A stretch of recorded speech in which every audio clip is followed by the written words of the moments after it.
Hey, welcome back to the channel. Today we're making KegLand's all grain recipe kit, their Iron Hog XPA. I'll show you in this video what's included in the kit and how we make it. First off, we're going to go over to the KegLand website and scroll down and find the single batch 35 litre Brewzilla recipe.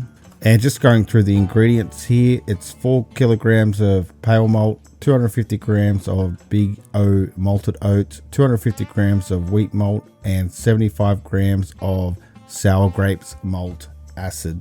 You can see the list of hops that we're going to use here, but I'll get into more detail on those as we add them into the recipe. Now, what's included in the kit is this big old bag of grains, this huge selection of hops, and the Lallemand Verdant IPA. I've put the flavor profile on the screen here so you can see what flavors we're expecting out of that. Adding 21 liters of filtered water into the mash tun, and 10 liters of filtered water into the secondary boiler for the sparging water. Now setting our strike temperature to 71 degrees Celsius or 160 degrees Fahrenheit. If you're adding salts to change your water profile, now's the perfect time to do that. We've hit strike temp, now we're going to bump it down to 65 degrees and start mashing in those grains. Slowly adding in the grains and giving it a stir. We don't want the grain to clump up into dough balls because that will decrease the amount of sugars we can get out of them. And this is all mixed in nicely. This is the consistency that we're looking to achieve.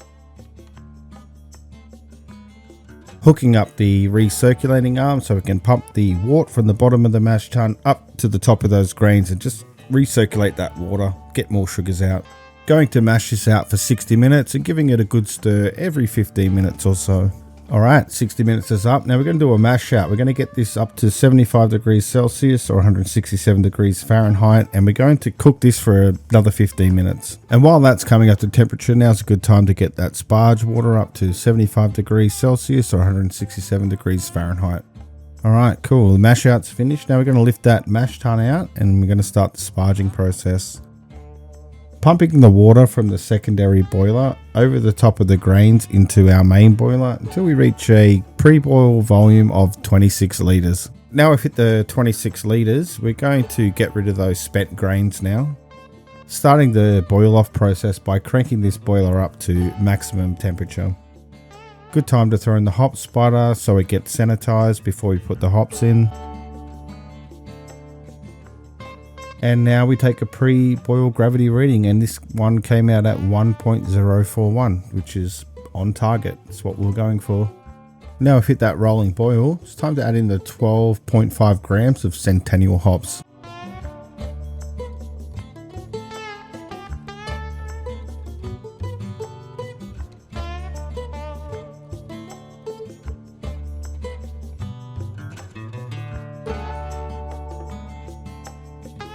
"50 minutes into the boil, we're going to add 1 Whirlfloc tablet. Okay, 60-minute boil is now complete. We're going to shut this off and let it cool down for a little while. But don't forget to take your post-boil gravity reading, and this one came out at 1.047. The wort has now cooled down to 80 degrees Celsius or 176 degrees Fahrenheit. So now we can start the hop stand by adding 50 grams of Nectron, and we're going to leave that in the hop spider for 15 minutes. Now the 15 minutes is completed, we're going to take the hop spider out and make sure you spill that shit everywhere while you take it out, just like I did. Before we pitch our yeast, we're going to spray it down with sanitizer and make sure you hit those scissors too, and sanitizing the rat peel too. Now I have this all hooked up to the wort chiller. I am pumping this out and I'm just taking a temperature reading to make sure it's not going to kill my yeast when I pitch it. And the wort's coming out at about 21 degrees and I'm very comfortable with that temperature to start pitching the yeast. Adding that packet of Lallemans in there and giving it a splash around to aerate that wort, just to make sure that yeast has the best chance of doing its job.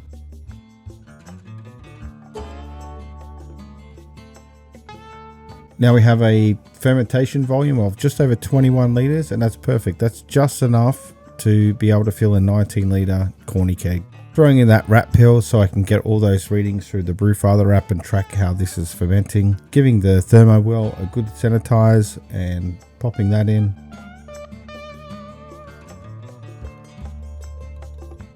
Not to forget sanitizing the screw cap too, just to make sure that's nice and clean. Alright, now with all that done, it's time to put this into the fermenter fridge.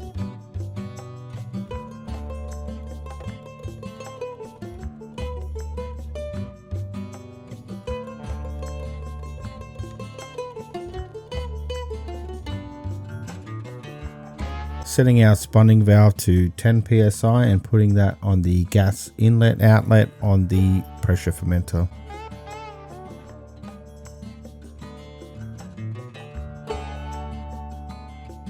This will now be fermented at approximately 20 degrees for the next 13 days.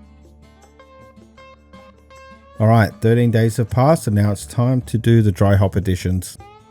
For the dry hop additions, we're doing 50 grams each of Amarillo, Lotus and Nectron. This is going to be a juicy fruit bomb of a beer.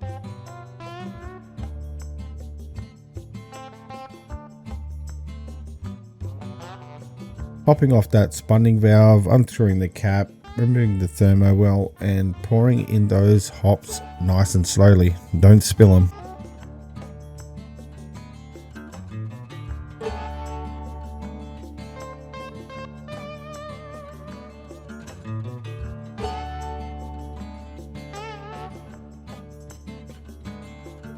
With all the dry hop additions in there, now we're going to put the pressure fermenter back together and we're going to set the temperature of this fermenter fridge down to 1 degree and start the cold crashing process. You can see here in the graph on the Brewfather app that we did ferment very fast and it took probably another 10 days to lose like 3 or 4 gravity points. And then you can see at the end here, this is when we dry hop and started the cold crash process. The Brewfather app also keeps a bunch of stats on the brew day, and if you're in the market for a product that can keep track of a brew day like this, please consider supporting the channel and getting the Brewfather app via the affiliate link below. Thank you. Alright, this is 2 days later and I'm not sure what happened here. The fermenter just sucked in hardcore. If you know what caused this, please let me know in the description below. I've never seen this in my entire brew career. It could be a simple explanation, but I do not know why this happened. Anyway, moving on, we're going to set our CO2 to 1 bar. And we're going to connect that to the gas inlet outlet on the pressure fermenter. Then connecting the B line out on the pressure fermenter to the B line on the corny keg. Now connecting our release valve to the gas inlet outlet on the corny keg, and we're going to slowly release that valve until we hear a slight hissing sound. Once that keg's full, we're going to disconnect all of this and get it over to the CO2 bottle to force carbonate. Now we're setting our CO2 bottle to 3 bar and we're going to connect that to the gas inlet on the corny keg and roll that on the ground for approximately 2 minutes.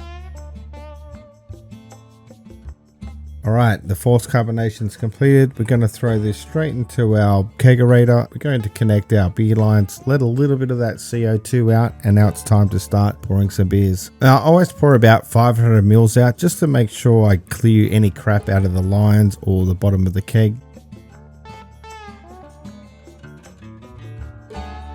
Alright, here's the money shot, and this is where I tell you what I think about this beer. So the appearance was pale golden color with a fluffy white head. The aroma was a tense burst of citrus and tropical fruit notes of orange, passion fruit and pineapple. The taste of this beer was juicy hop flavors with the light malt and a crisp bitterness. The mouthfeel was light, smooth and definitely refreshing. So thanks for hanging around to the end of the video. It's much appreciated and I'll see you all in the next one.